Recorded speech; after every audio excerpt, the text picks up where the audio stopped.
চাঁদের জমিতে সফলভাবে অবতরণ করে অনন্য নজির গড়ল ভারতের চন্দ্রযান। শুভেচ্ছা বার্তা পাঠালেন প্রধানমন্ত্রী। ভারতের মহাকাশ গবেষণা সংস্থা ইসরোর বাজেট ফ্রেন্ডলি এই মিশন দেখে অনেকেই কুর্নিশ জানাচ্ছেন ভারতীয় বিজ্ঞানীদের। 2019 সালে চন্দ্রযান-2 মিশন ব্যর্থ হওয়ার পর বিজ্ঞানীরা কিন্তু থেমে থাকেননি, নিয়েছেন প্রতিনিয়ত প্রস্তুতি। দেশের ইতিহাসে এখনো পর্যন্ত সবচেয়ে কম খরচে অভিযান ছিল চন্দ্রযান-3 পাঠানো। চাঁদের দক্ষিণের সাইনাস সিনারাম অঞ্চলে বিক্রম ল্যান্ডিং করেছে সফলভাবে। ইসরো সূত্রে আরো খবর, মহাকাশে সফলভাবে অবতরণের পর চাঁদকে খুব শীঘ্রই প্রদক্ষিণ করা শুরু করছে বিক্রম। 23শে আগস্ট 2023 ভারত রাষ্ট্রের ইতিহাসে এই দিনটি চিরস্মরণীয় হয়ে থাকবে। পৃথিবীর বাঘা বাঘা দেশ যা করে দেখাতে পারেনি তাই করে দেখালো ভারতবর্ষ। ভারতের মহাকাশ গবেষণা সংস্থা ইসরো প্রথমবারের জন্য চাঁদের দক্ষিণ মেরুতে সফলভাবে মহাকাশ যান অবতরণ করিয়ে দেখালো। আমাদের চন্দ্রযান-2 ব্যর্থ হয়েছিল, কিন্তু চন্দ্রযান-3 নজির সৃষ্টি করলো, রেকর্ড করলো সে পৃথিবীর মধ্যে। जी हाँ, आप इस तालियों के गड़गड़ाहट को सुन सकते हैं जो कि सेकेंड हायोरिक फेज के कंप्लीट होने के बाद इन सारे वैज्ञानिकों के द्वारा की जा रही है।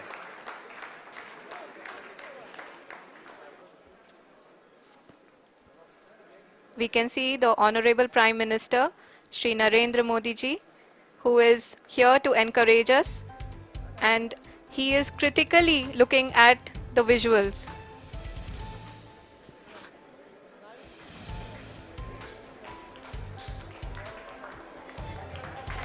जी हाँ, आप अपनी स्क्रीन पे देख सकते हैं कि हम lander module People are applauding.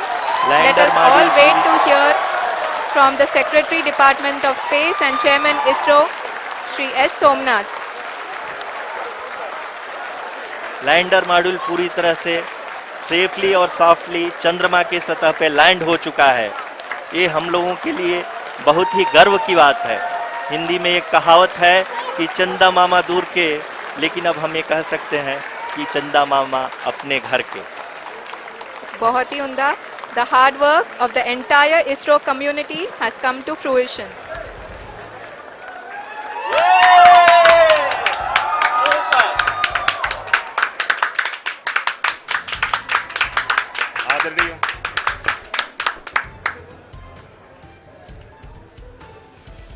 आदरणीय प्रधानमंत्री जी, नमस्कार sir. We have achieved soft landing on the moon. India is on the moon. Sir, I request our Honorable Prime Minister to address us and bless us. Thank you, sir.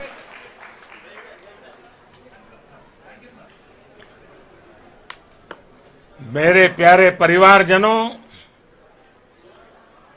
जब हम अपनी आंखों के सामने ऐसा इतिहास बनते हुए देखते हैं तो जीवन धन्य हो जाता है। ऐसी ऐतिहासिक घटनाएं राष्ट्र जीवन की चिरंजीव चेतना बन जाती है। ये पल अविस्मरणीय है। ये क्षण अभूतपूर्व है। ये क्षण विकसित भारत के शंखनाद का है। ये क्षण नए भारत के जयघोष का है। ये क्षण मुश्किलों के महासागर को पार करने का है। ये क्षण जीत के चंद्र पथ पर चलने का है। ये क्षण 140 करोड़ धड़कनों के सामर्थ्य का है। ये क्षण भारत में नई ऊर्जा, नया विश्वास, नई चेतना का है। ये क्षण भारत के उदयमान भाग्य के आह्वान का है। अमृत काल की प्रथम प्रभा में सफलता की ये अमृत वर्षा हुई है। हमने धरती पर संकल्प लिया और चांद पर उसे साकार किया। और हमारे वैज्ञानिक साथियों ने भी कहा, India is now on the moon. आज हम अंतरिक्ष में नए भारत की नई उड़ान के साक्षी बने हैं। साथियों, मैं इस समय ब्रिक्स समिट में हिस्सा लेने के लिए दक्षिण अफ्रीका में हूं, लेकिन हर देशवासी की तरह मेरा मन चंद्रयान महाअभियान पर भी लगा हुआ था। नया इतिहास बनते ही हर भारतीय जश्न में डूब गया है। हर घर में उत्सव शुरू हो गया है। हृदय से मैं भी अपने देशवासियों के साथ, अपने परिवारजनों के साथ इस उमंग और उल्लास से जुड़ा हुआ हूं। मैं टीम चंद्रयान को, इसरो को और देश के सभी वैज्ञानिकों को जी जान से बहुत बहुत बधाई देता हूं, जिन्होंने इस पल के लिए वर्षों तक इतना परिश्रम किया है।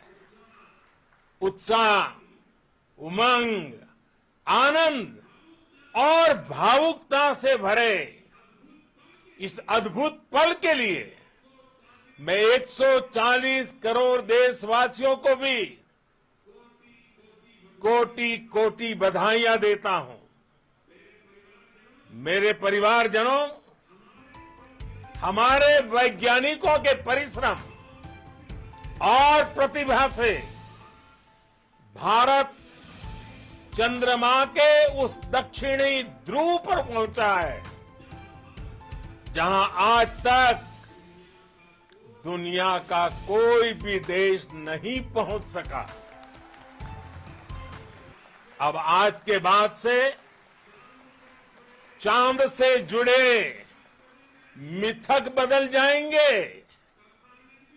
कथानक भी बदल जाएंगे और नई पीढ़ी के लिए कहावतें भी बदल जाएगी। भारत में तो हम सभी लोग धरती को मां कहते हैं और चांद को मामा बुलाते हैं। कभी कहा जाता था, चंदा मामा बहुत दूर के हैं। चंदा मामा बहुत दूर के हैं। अब एक दिन वो भी आएगा जब बच्चे कहा करेंगे, चंदा मामा बस एक टूर के हैं। আপনারা দেখছেন সংবাদ মুখোমুখি।